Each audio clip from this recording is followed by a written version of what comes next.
चालू काही दिवसांपूर्वी देवेंद्र फडणवीस साहेबांनी जे काही शेतकऱ्याचं नुकसान झालंय त्यासाठी पॅकेज डिक्लेअर केलं। ते पॅकेज 31,628 कोटीचं आहे असं त्यांनी सांगितलं।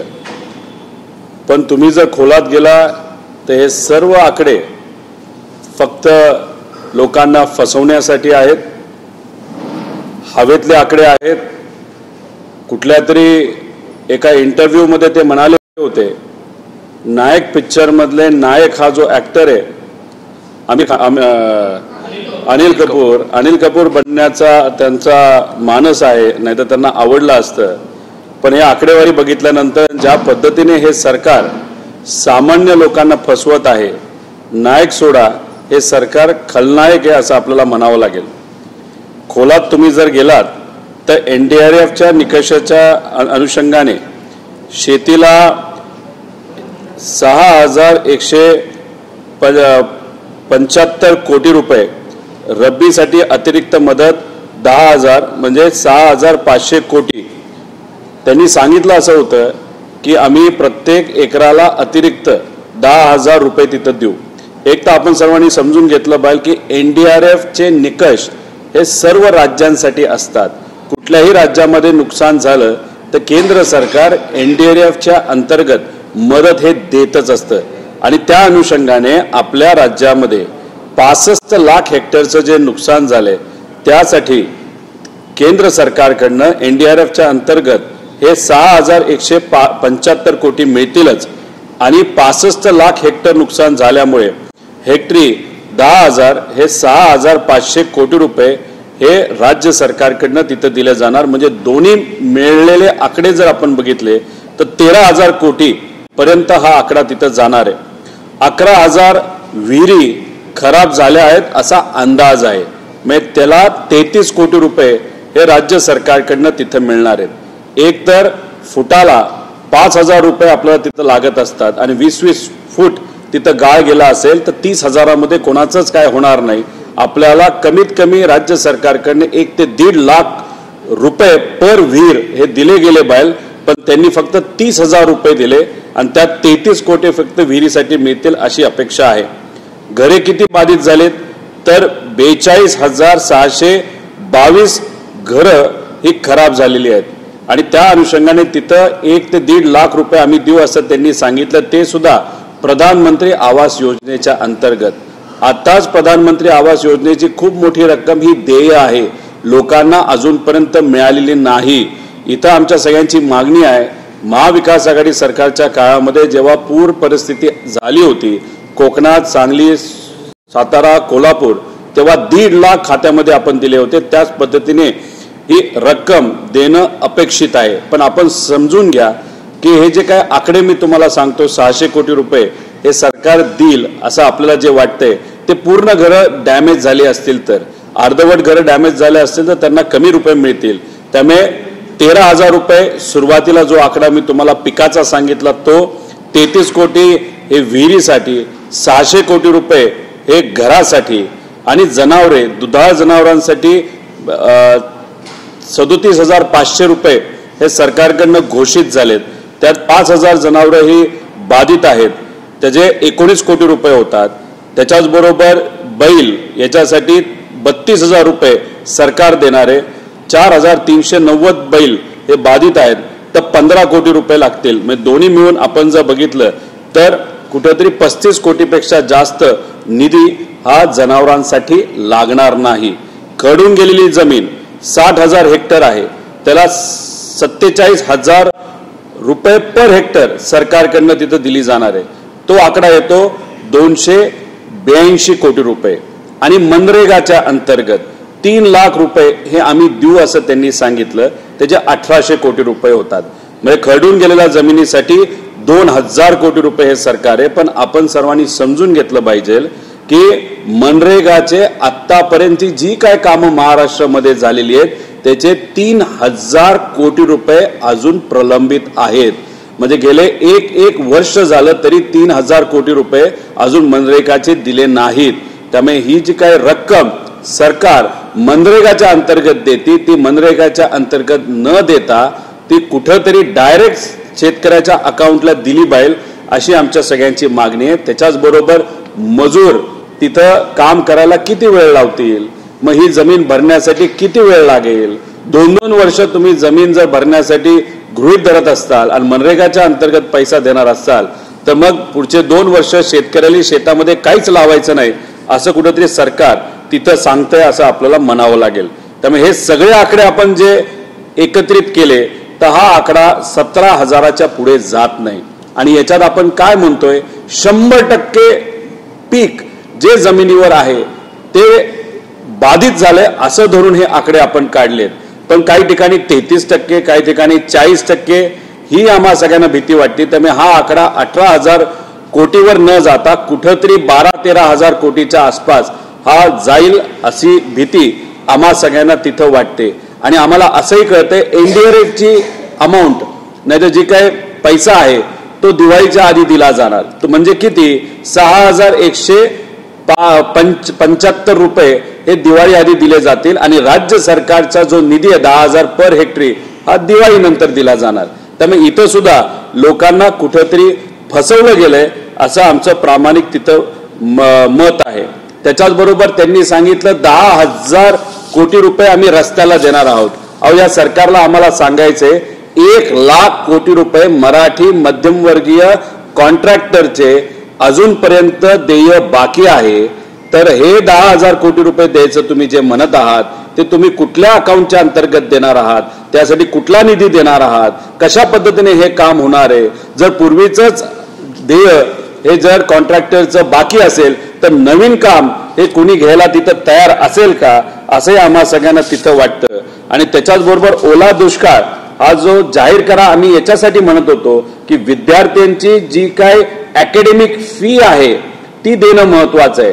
तुम्ही परीक्षेची फी देणार आहात म्हणजे 200-300 रुपये द्याल, पण जी अकॅडमिक फी आहे कॉलेजची त्याच्याबद्दल सरकारकडनं कुठेही काय सांगितलं गेलं नाही.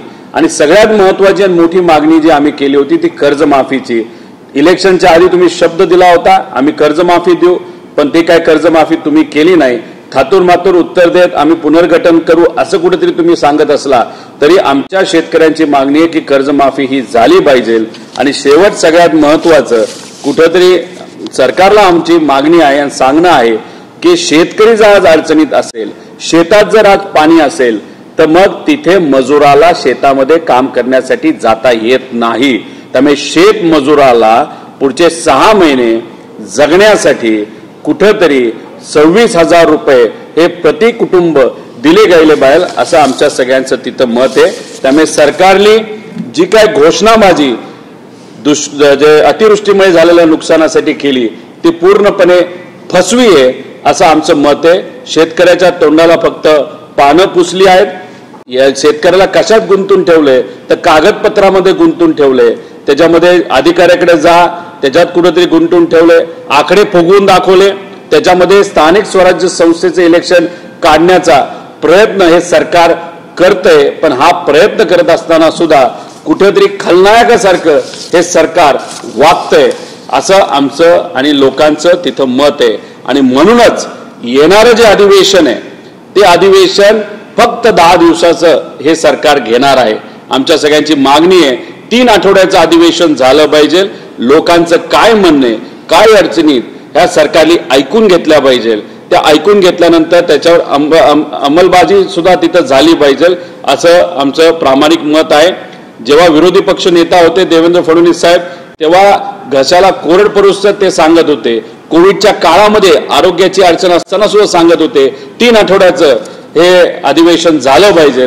मग आज शेतकरी एवढ्या मोठ्या प्रमाणात अडचणीत असताना हे अधिवेशन 3 आठवड्याचं का नसावं असा प्रश्न या सरकारला आम्ही सर्वजण करतो.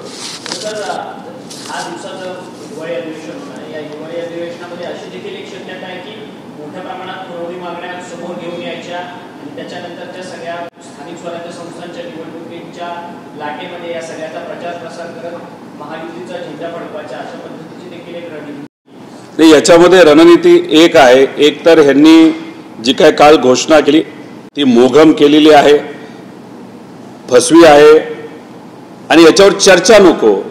चर्चा करायला हे सरकार घाबरतंय म्हणून हे अधिवेशन 10 दिवसाचं ठेवलेलं आहे. पुरवणी मागणी एक फार मोठी येणाऱ्या अधिवेशनात येऊ शकते, ते म्हणजे शक्ती मार्गासाठी 24,000 कोटी रुपयाची अतिरिक्त मागणी हे सरकारकडनं तिथं आणली जाईल असं आम्हाला तिथं वाटतं. त्यामुळे मोठे प्रोजेक्ट त्याला फंडिंग याच्यासाठी पुरवणी मागणी मोठ्या प्रमाणात आणली जाईल आणि थातूर मातूर भाषणामध्ये म्हणजे ते फायनान्स मिनिस्टर नाही तर सीएमच्या भाषणामध्ये कुठेतरी थातूर मातूर घोषणा केली जाईल जेणेकरून व्यापक आम्ही ही निधी तिथं देऊ आणि त्याच्यात कसं तरी स्थानिक स्वराज्य संस्था लोकांना फसवून काढायची असा नक्कीच प्रयत्न या सरकारचा तिथं असू शकतो.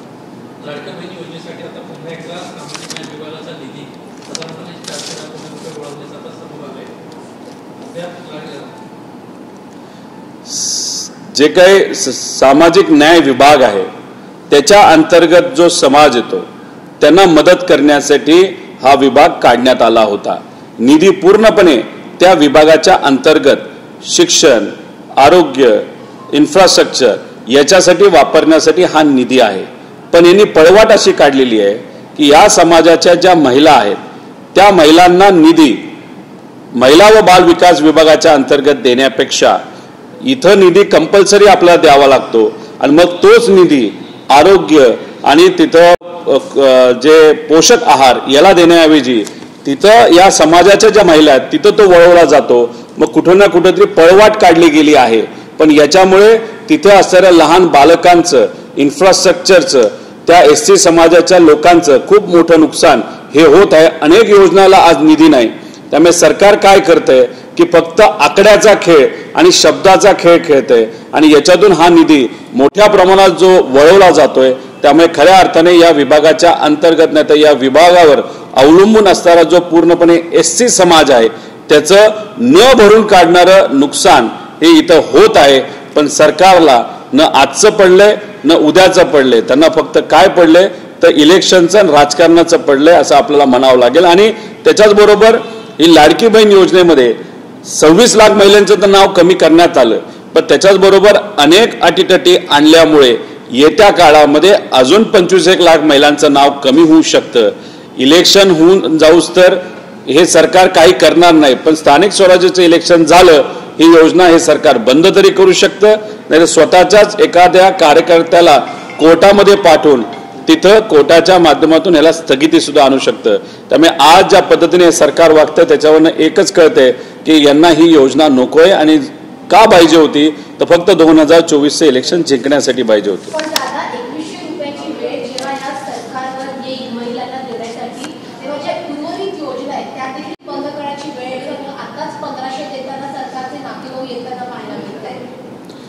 तुम्ही शब्द जेव्हा इलेक्शनच्या आधी दिला होता तेव्हा तुमचं सरकार होतं, बजेट तुम्हाला माहीत होतं, बजेटचा अभ्यास तुमच्याकडे होता, कुठल्या विभागाला किती निधी लागणार आहे याचा अभ्यास तुमच्याकडे होता आणि हा सगळा अभ्यास करून इलेक्शनच्या तोंडावर तुम्ही घोषणा केल्या होत्या. ही योजना तुम्ही आणली, ॲडव्हान्समध्ये पैसे दिले. मग तुम्ही इलेक्शनच्या काळामध्ये शब्द महिलांना दिला होता की आता 1500 रुपये आम्ही देतो लाडक्या बहिणींना, आम्ही आता 2100 रुपये करू इलेक्शन झाल्या. मग शब्द हा सत्तेतल्या लोकांनी दिला होता. अभ्यास तर केला असेल तर तुम्हाला तो शब्द पूर्ण करावाच लागेल. म्हणून लाडक्या बहिणींना 2100 रुपये तुम्हाला द्यावे लागतील, कर्जमाफी करावी लागेल, रोजगार तुम्हाला द्यावा लागेल. एकनाथ शिंदे साहेबांच्या नावाने ज्या कुठल्या योजना होत्या जे आज देवेंद्र फडणवीस साहेबांचं सरकार बंद करत चाललेलं आहे, जसं की आनंदाचा सीधा या सगळ्या योजना तुम्हाला चालू ठेवाव्याच लागतील कारण याच्यावर तुम्ही मतं मागितलेली आहेत. त्यामुळे सरकारचं आता डोकेदुखी आहे की 2100 रुपये द्यायचे कसे. पण आमचं एवढंच मत आहे की त्यासाठी 4 वर्ष थांबू नका, द्यायचं असेल तर आत्ताच द्या. जर तुम्ही 2029चं इलेक्शन डोळ्यासमोर ठेवून जर 27-28 मध्ये हे सगळ्या नवीन योजना नाही तर नवीन निधी तिथं देणार असाल तर कुठेतरी लोकांचा फक्त तुम्ही वापर करून घेतला आणि इलेक्शन टू इलेक्शन हे सरकार काम करत नाही, हे नेते काम करतात असं स्पष्ट तिथं होतं.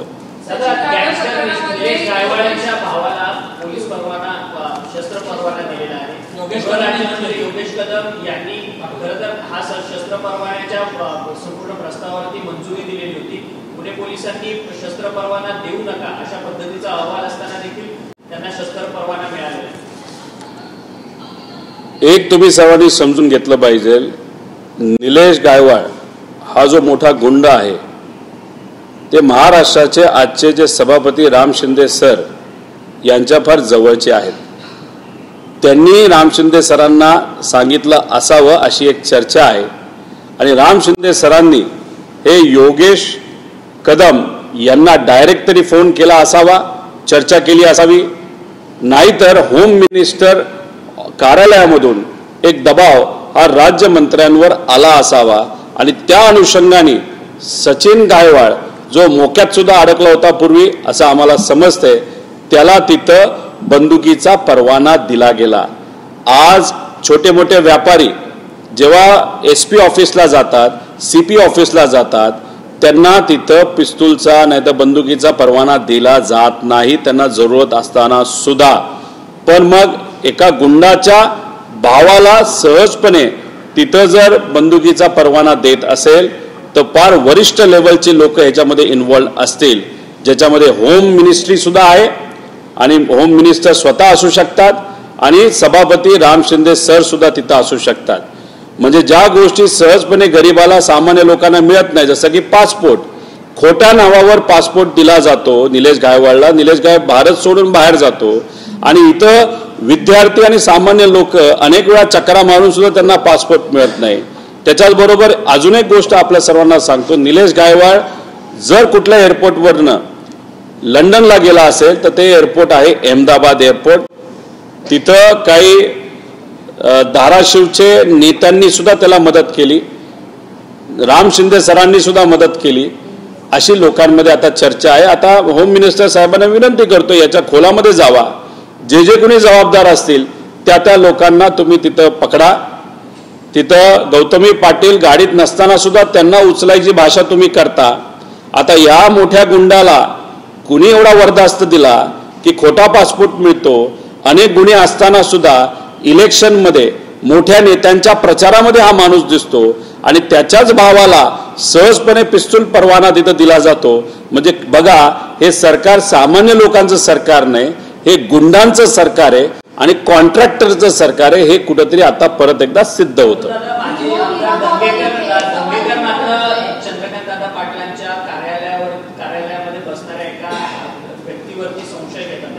समीर पाटील याचे गँगस्टर निलेश गायवाळशी संबंध आहे आणि समीर पाटील याच्याकडे 100 कोटींची प्रॉपर्टी कुठून आली असा देखील सवाल माजी आमदार धंगेकर विचारताना पाहायला मिळतात. धंगेकर हे आपल्या सत्ताधारी पक्षातले आमदार. समीर पाटील जे आहेत, जे काय आम्हाला कळालेलं आहे ते चंद्रकांत दादा पाटील साहेब यांच्या ऑफिसमध्ये असतात आणि हे स्वतः समीर पाटील जे आहेत ते निलेश गायवाळचे फार निकटवर्गीय आहेत.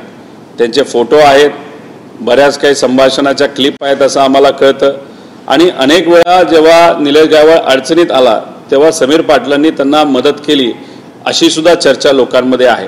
त्यामुळे ह्या सगळ्या गोष्टींकडे बघत असताना की हे सत्तेतले लोक या गुंडांना काय एवढं पाठबळ देतात हा खरं तर मोठा प्रश्न आपल्या सर्वांना पडतो.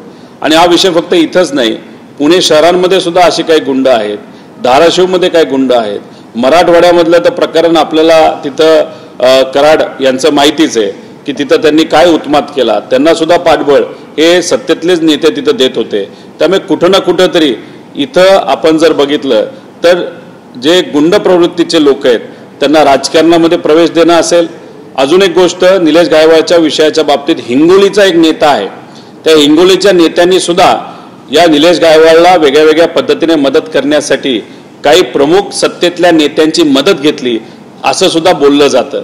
त्यामुळे हिंगोलीचा नेता हा कोण याचाही अभ्यास केला गेला पाहिजे आणि या सगळ्या गोष्टींकडे लक्ष देऊन एक स्पेशल केस लोकांना दाखवली गेली पाहिजे. हे सरकार गुंडांच्या मागे राहत नाही.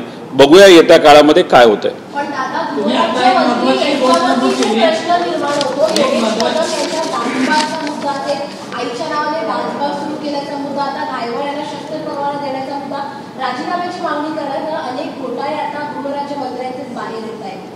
नाही, ह्याच्यामध्ये आम्ही जे विषय घेत असतो ते विषय खऱ्या अर्थाने आपण जर बघितलं तर फायनान्शियल लॉस जर सरकारला तिथं झाला असेल, नाहीतर तुम्ही जबाबदारीने वागला नसेल, आता आमचा पक्ष या बाबतीत नक्कीच योग्य असा निर्णय तिथं घेईल.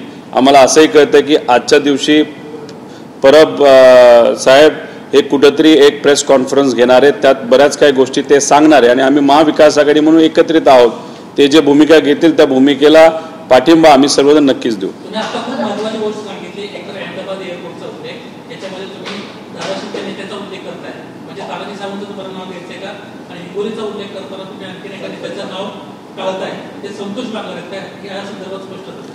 आता या विषयामध्ये चर्चा इतकी मोठ्या प्रमाणात झाल्यानंतर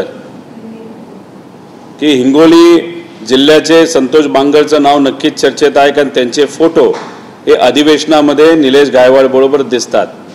सभापती राम शिंदे सर, निलेश गायवाड, त्याच्याचबरोबर संतोष बांगर, हे सर्व लोक सहजपणे निलेश गायवाडला घेऊन तिथं त्या अधिवेशनामध्ये दिसतात. म्हणजे एखाद्या शेतकऱ्याला, सामान्य व्यक्तीला आत यायला परवानगी नाही, पण अशा एका गुंड प्रवृत्तीच्या व्यक्तीला सहजपणे अधिवेशनामध्ये नेलं जातं. त्यामुळे हो, संतोष बांगरचा विषय आहे, चर्चा आहे, त्याचा थोडासा अभ्यास करण्याची जरूरत आहे. त्याच्याचबरोबर धाराशिवचा नेता, कदाचित जे सावंत साहेब आहेत, तानाजी सावंत भाऊ आहेत, ते डायरेक्टली नसतील, पण त्यांच्या परिवारातले काही लोक हे 100% इन्व्हॉल्ड आहेत. जे तिथं ज्या पवनचक्क्या असतात, ज्याला आपण विंडमिल म्हणतो, तिथं जी काही जमिनी घेतल्या जातात, शेतकऱ्याला ज्या धमक्या दिल्या जातात, त्याच्यामध्ये निलेश गायवळच्या गँगचा आणि स्वतः निलेश गायवळचा तिथं इन्व्हॉल्वमेंट आहे. आणि त्याला तानाजी सावंत साहेब स्वतः नाही, पण त्यांच्या परिवारातले काही लोकांचं नक्कीच पाठबळ आहे.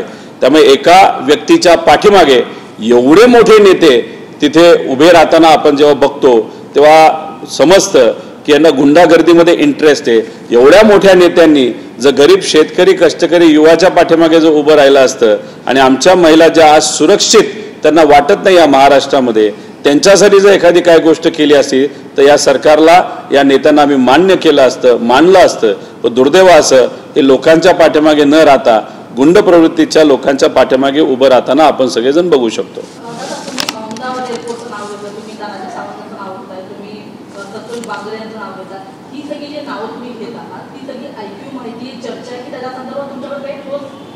नाही, येत्या काळामध्ये या बाबतीतले पुरावे तुमच्या समोर येत जातील. अहमदाबाद एअरपोर्टचं हे खरं आहे. त्यांना सोडायला जी लोक गेली होती त्यांचं नावं आमच्याकडे आहेत. त्याच्याचबरोबर हिंगोलीमध्ये भाजपचे एक कुठले तरी पदाधिकारी आहेत, त्यांचं कदाचित बांगरांचं पटत नसावं आणि त्या विषयामध्ये निलेश गायवळची एंट्री तिथं होती. ती एंट्री का होती हे आपल्याला आता अभ्यास करावा लागणार आहे. असे बरेच विषय आहेत, पण टप्प्याटप्प्याने हे सगळे मुद्दे आपल्या समोर येतीलच. निलेश गायवळ इररिलेव्हंट आहे, हा विषय आम्ही हाताळत का नाही? तर हे विषय महत्त्वाचे असले तरी याच्यापेक्षा कितीतरी जास्त महत्त्वाचे विषय आहेत. जसं आमच्या शेतकऱ्याला मदत झाली पाहिजे, आमच्या शेतमजुराला मदत झाली पाहिजे. भ्रष्टाचार मोठ्या प्रमाणात या शहरामध्ये, या राज्यामध्ये तिथं होत आहे. त्यामुळे आम्ही विषय घेत असताना हे व्यापक विषय तिथं घेत असतो आणि जे इतर नेते आहेत ते मात्र या महत्त्वाच्या छोट्या विषयाकडे, पण नक्कीच याचा प्रभाव हा कायदा व सुव्यवस्थेवर खूप मोठ्या प्रमाणात होतो. त्यामुळे दंगेकरांचं मी स्वागत करतो, अभिनंदन करतो की त्यांनी या विषयाला हाताळलेलं आहे. त्या सत्तेत असले तरी ते विषय घेतायत, त्यांचं खरंच स्वागत आणि अभिनंदन केलं पाहिजे. धाराशिवमध्ये अनेक जमिनींवर कब्जा मारण्याचं काम निलेश गायवळने केलं, अशा पद्धतीचं एका उद्योगपतीची ऑडिओ क्लिप आहे. संबंधित उद्योगपतीला निलेश गायवळ धमकवतोय आणि तानाजी सावंत यांचं नाव घेऊ नको असं म्हणतोय, असं देखील त्या ऑडिओ क्लिप तुम्ही ती ऑडिओ क्लिप ऐकली का? आणि ती व्यक्ती कोण आहे आणि तानाजी सावंतच या सगळ्या विषयाशी संबंधित आहे? पुण्यामध्ये आम्हाला असं कळतंय गुंड्याच्या घरी काय डॉक्युमेंट मिळाले, त्या डॉक्युमेंटमध्ये पवनचक्कीचे डॉक्युमेंट आहेत असं आम्हाला समजतंय. आणि ते पवनचक्कीचे डॉक्युमेंट कुठले तर ते धाराशिवचे आहेत. धाराशिवमध्ये काही प्रसंग घडले होते, तिथं काही लोकांना पोलिसकडे जायचं होतं, लोकांनी सुद्धा मोठ्या प्रमाणात विरोध केला आणि मग काही गुंडांच्या गाड्या काळ्या कलरच्या त्या धाराशिवच्या त्या भागामध्ये आणि भूम परांडा या भागामध्ये प्रामुख्याने तिथं गेल्यानंतर लोकांना सुद्धा धमकावलं गेलं आणि जी व्यक्ती पोलिसकडे जाणार होती त्याच व्यक्तीचा आवाज कुठेतरी दाबला गेला. ती ज्या कंपन्या आहेत त्या कंपनी, म्हणजे दोन प्रकरणं तिथे आहेत. एक तर जमीन घेणं आणि तिथे असणाऱ्या ज्या पवनचक्क्याच्या कंपनीला धमकावणं. तिथं असणाऱ्या कंपनीच्या लोकांना जे काही धमकावलं ते सुद्धा लोक पुढे येऊन पोलिसांकडे जाणार होते, पण दुर्दैव असं त्यांना सुद्धा नंतरच्या काळामध्ये धमकवलं गेलं, त्यांचे ऑफिस फोडले गेले. पोलिसांनी मात्र त्या बाबतीत काही केलं नाही.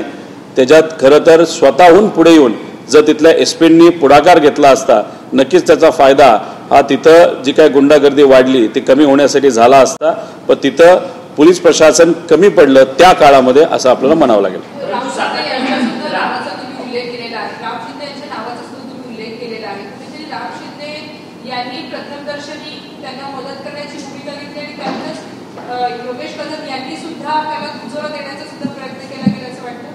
एक तर राम शिंदे सर जे सभापती आहेत त्यांनी निलेश गायकवाडचा ओपन राजकारणासाठी उपयोग केला. मार्केट कमिटीचं इलेक्शन होतं तेव्हा उपयोग केला, जेव्हा विधानसभेचं इलेक्शन होता तेव्हा त्यांचा फायदा तिथं घेतला. अनेक व्हिडिओज आहेत, फोटोज आहेत, व्यासपीठ त्यांनी तिथं शेअर केलेलं सुद्धा आपण सगळेजण तिथं बघू शकतो. आणि मग अधिवेशनामध्ये राम शिंदे सर जे सभापती आहेत त्यांचे व निलेश गायकवाडचे, संतोष बांगरचे अधिवेशनाच्या ठिकाणी फोटो आपण सर्वजण बघू शकतो. मग त्यांना तिथं कुणी बोलावलं, कुणी आणलं, असे सुद्धा प्रश्न निर्माण होतात. जेव्हा आमच्या नितीन देशमुख नावाचा कार्यकर्ता अधिवेशनामध्ये येतो आणि त्याला तिथं सहजपणे सत्ताधारी आमदारांच्या गुंड कार्यकर्त्यांनी तिथं मारलं, तेव्हा नितीन देशमुखवरच कारवाई होती आणि पण त्या सत्तेतल्या आमदारांच्या कार्यकर्त्यांवर कुठंच कारवाई होत नाही. आणि मग इथं अधिवेशनामध्ये सुद्धा गुंड जर आपल्याला येतात, ते रील काढतात येताना, तिथं अधिवेशनामध्ये चालत असताना, मंत्रालयात चालत असताना जर रील गुंड लोक काढत असतील, नाही तर पुण्यात सिपिली या सगळ्यांची एक दिंड काढली होती. तिथं दिंड काढत असताना त्या ठिकाणी येत असताना सुद्धा हे मोठे मोठे गुंड काळ्या गाड्यांची रील काढतात. म्हणजे लोकांना कुठेतरी दाखवून देतात की हे तुमचं सरकार नाही, सामान्य लोकांचं सरकार नाही, पण आमच्यासारख्या मोठ्या गुंडांचं सरकार आहे. आणि सरकारमध्ये सर्व नेते, सर्व पक्षाचे आमच्या पाठीमागे भक्कमपणे आहेत. हा एक संदेश तिथं कुठेतरी हे गुंड आजपर्यंत देत आले. म्हणून एवढ्या मोठ्या प्रमाणात गुंडाशाही आपल्या राज्यामध्ये वाढलेली दिसते. आणि या देशामध्ये गुंडांच्या बाबतीत आपलं राज्य एक नंबरला आहे, करप्शनच्या बाबतीत आपलं राज्य एक नंबरला आहे. आणि राज्यात सुद्धा जर जिल्ह्यात आपण गेलो, शहरात गेलो, तर पुणे शहर हे गुंडांच्या बाबतीत सुद्धा एक नंबरला आहे आणि करप्शनच्या बाबतीत सुद्धा एक नंबरला आहे. आणि करप्शनचा विषय आपण जर घेतला तर ते करप्शन करण्यासाठी सुद्धा गुंडांचा खूप मोठ्या प्रमाणात वापर हा जमिनी हडपण्यासाठी नाही तर कोणाला धमकवण्यासाठी हा रितसर तिथं केला जातो. परंतु रोहित दादा, तुम्ही म्हणताय की निलेश गायकवाडला संपूर्ण संरक्षण दिलं जातं, परंतु योगेश कदमांकडनं स्वतःची भूमिका ट्विटरवरती मांडण्यात आली की ज्यावेळेस सचिन गायकवाडचा शस्त्र परवान्याच्या संदर्भात सुनावणी माझ्याकडे आली त्यावेळेस त्याच्यावरती प्रलंबित एकही खटले नव्हते, अशा पद्धतीची सविस्तर माहिती जी आहे ती ट्विटद्वारे योगेश कदमांनी दिली आहे. परंतु त्यांचे बंधू मात्र सक्रिय या सगळ्या गुंडागर्दीमध्ये सक्रिय होते. मग प्रश्न असा येतो, जेव्हा सामान्य व्यक्ती नाही तर एखादा व्यापारी, छोटा मोठा व्यवसाय करणारा नाहीतर सोन्याचा व्यवसाय करणारा, जो रात्री अपरात्री राज्यामध्ये फिरत असतो, अशी एक व्यक्ती जेव्हा पोलिसांकडे शस्त्र परवाना मागते तेव्हा सहजपणे त्यांचा रिजेक्ट केला जातो. मग एक सचिन गायकवाडसारखा व्यक्ती आपल्याकडे आल्यानंतर त्याला तुम्ही लायसन्स देता, मग बॅकग्राऊंड चेकमध्ये त्याचा भाऊ हा कुठेतरी गुंड आहे हे आपल्याला समजत नाही का? त्याच्याच बरोबर आपण जर बघितलं तर अनेक प्रॉपर्टीमध्ये निलेश गायकवाडचं नाव नाही, तिथं सचिन गायकवाडचं नाव तिथं दिसतं. पुण्यामध्ये जे घर निलेश गायकवाडचं आहे असं आपण समजतो ते निलेश गायकवाडचं आहेत, पण त्या प्रॉपर्टीमध्ये सचिन गायकवाडचं सुद्धा नाव येतं. म्हणजे कुठं ना कुठंतरी हे दोन भाऊ एकत्रित तिथं काम करताना आपण सर्वजण आतापर्यंत बघत आलेलो आहे. पुणे पोलिसांचा काय रिपोर्ट आहे हा कुठंतरी पुढे आला पाहिजे. अहिल्यानगर पोलिसांचा काय रिपोर्ट आहे हा आपल्याला कुठेतरी पुढे आणावा लागेल आणि हा सगळ्याचा अभ्यास तिथं करावा लागेल. कदाचित योगेश कदम हे युवा मंत्री आहेत, पण युवा मंत्र्यांवर जेव्हा सभापतीचं प्रेशर येतं नाहीतर मुख्यमंत्र्यांचं प्रेशर येतं तेव्हा दुसरा कुठला पर्याय त्यांच्याकडे राहत नाही फक्त सही करण्याचा. त्यामुळे त्यांनी प्रेशर खाली सही केली असं माझं तरी प्रामाणिक मत आहे. तुम्ही त्यांच्यावर एवढे गंभीर स्वरूपाचे आरोप करताय, मात्र निलेश गायकवाड या आधीचे तुम्ही जर व्हिडिओ काढले तर ते रोहित पवारांबरोबर आहेत अशा पद्धतीचं तुमच्यावर चंद्रकांत पडळकरांना आरोप केला. जे आमच्यावर आरोप करतात त्यांची पहिली परिस्थिती काय होती हे तुम्ही तपासा असं देखील त्यांचं म्हणणं आहे. फोटो काढा, व्हिडिओ लोकांना द्या, मग आपण बघू कुठं आम्ही त्यांच्याबरोबर एकत्रित दिसलोय. आणि कसं असतं की मी राजकारणामध्ये तिथे आहे आणि राजकारणामध्ये असताना कोणीतरी एखाद्या मागच्या कोपऱ्यामध्ये उभं असेल, नाही तर माझ्या परिवाराच्या एखाद्या व्यक्तीच्या आसपास असेल आणि ती परिवारातली व्यक्ती फक्त सामाजिक क्षेत्रामध्ये काम करणारी असेल, कोण गुंड कोण राजकीय नेता हा जर त्या परिवारातल्या व्यक्तीला कळत नसेल आणि त्याच्याबद्दलचे फोटो तुम्ही दाखवणार असाल तर तुम्ही दाखवा. फोटो दाखवल्यानंतर मी त्याच्यावर स्पष्टीकरण देईल. पण फोटो न दाखवता नुसतं हवेत गोळ्या तुम्ही झाडत असाल तर झाडत बसा, किती झाडायच्या तेवढं तुम्ही हवेत गोळ्या. निलेश गायकवाडांच्या जवळपास 40 प्रॉपर्ट्या आहेत असं समजते आणि प्रत्येक प्रॉपर्टीजवरती आता पोलिसांची रेड पडते. एक गुंड असलेल्या व्यक्तीकडे एवढ्या मोठ्या प्रमाणात संपत्ती येते तिथून आज सवाल सध्या राजकीय वर्धास्त असल्याशिवाय अशा गोष्टी होत नसतात. आमच्या मतदारसंघामध्ये सुद्धा खर्डा हे गाव आहे, त्या गावामध्ये काही व्यापाऱ्यांना धारेवर धरून तिथं 5-6 कोटीची प्रॉपर्टी ही त्यांच्या परिवारातल्या काही लोकांनी घेतली असं आहे.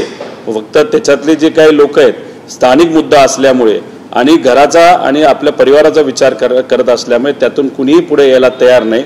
अशा 5-5 कोटीच्या प्रॉपर्ट्या तुम्ही हळूहळू जर एकत्रित करत गेला तर तो आकडा हा जसा वाल्मिक कराडचा 2000 कोटीच्या आसपास जातो तसा निलेश गायकवाडचा हा 1000 कोटीच्या आसपास जायला काहीच हरकत नाही. एवढे नेते तुमच्या आसपास असतील तर मग तुम्हाला पैसे कमवायला सुद्धा आणि तुमच्या धाक दाखवून तुमची कामं करण्यासाठी सुद्धा कुठं ना कुठेतरी मदत होणारच आहे.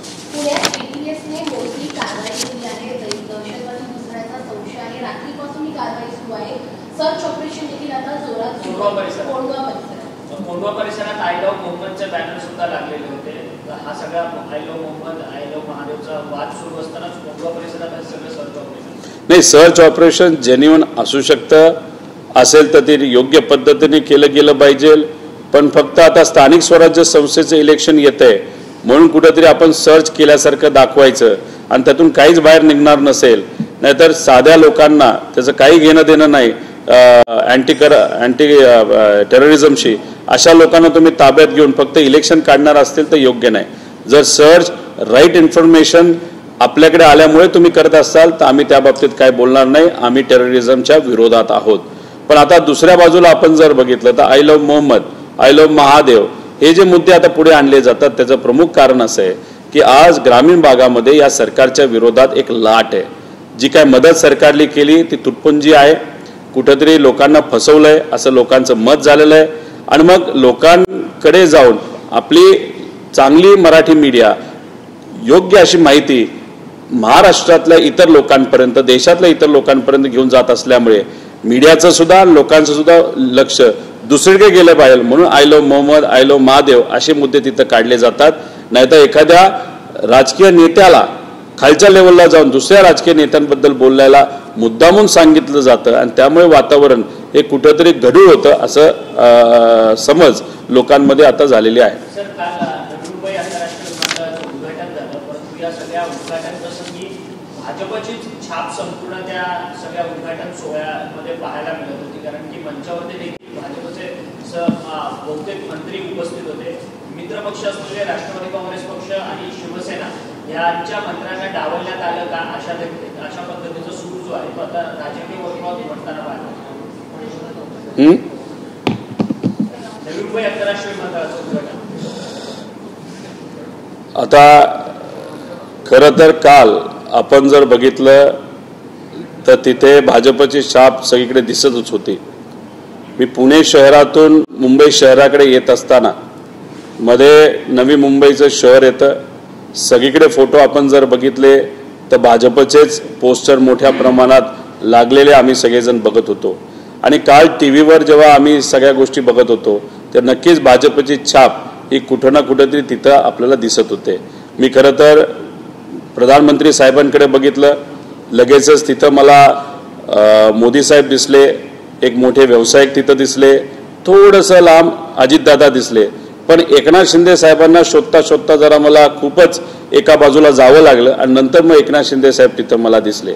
आता आमचा प्रश्न एवढाच आहे की जर ठीक आहे 2 उपमुख्यमंत्री असतील तर त्या 2 उपमुख्यमंत्र्या जवळजवळ ठेवायला काय, पण ठीक आहे तो तुमचा व्यक्तिगत विषय.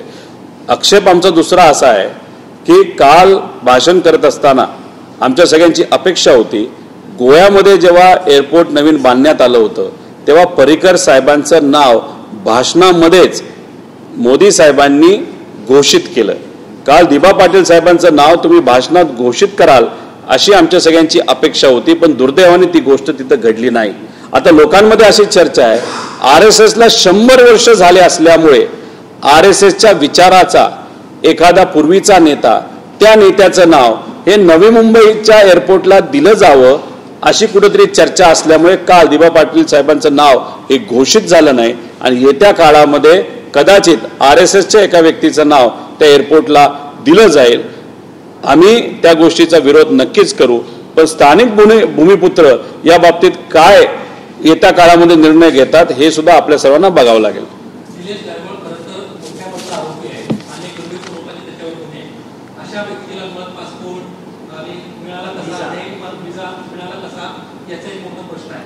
खरं तर महाराष्ट्राशी संबंधितच केंद्रातले एक इमिग्रेशन मिनिस्टर आहे, यांचा पुढे आशीर्वाद मिळालाय का? त्या सगळ्या प्रकारची केंद्रात त्या सगळ्या गोष्टींची चौकशी करण्याची मागणी करा. नाही, ज्या गोष्टीची थोडी माहिती मला आहे, जे काही योग्य व्यक्तीकडनं आम्ही ऐकलेलं आहे ते मी तुम्हा सर्वांना सांगितलेलं आहे. या सर्व चर्चेमध्ये ज्या व्यक्तीचं, ज्या नेत्याचं, ज्या केंद्रीय मंत्र्याचं नाव तुम्ही घेत आहात त्याबद्दल अजूनपर्यंत माझ्याकडे काही असे काही ठोक सबूत हे आलेले नाहीत. त्यामुळे ते नसताना इथं बोलणं हे योग्य ठरणार नाही असं मला वाटतं.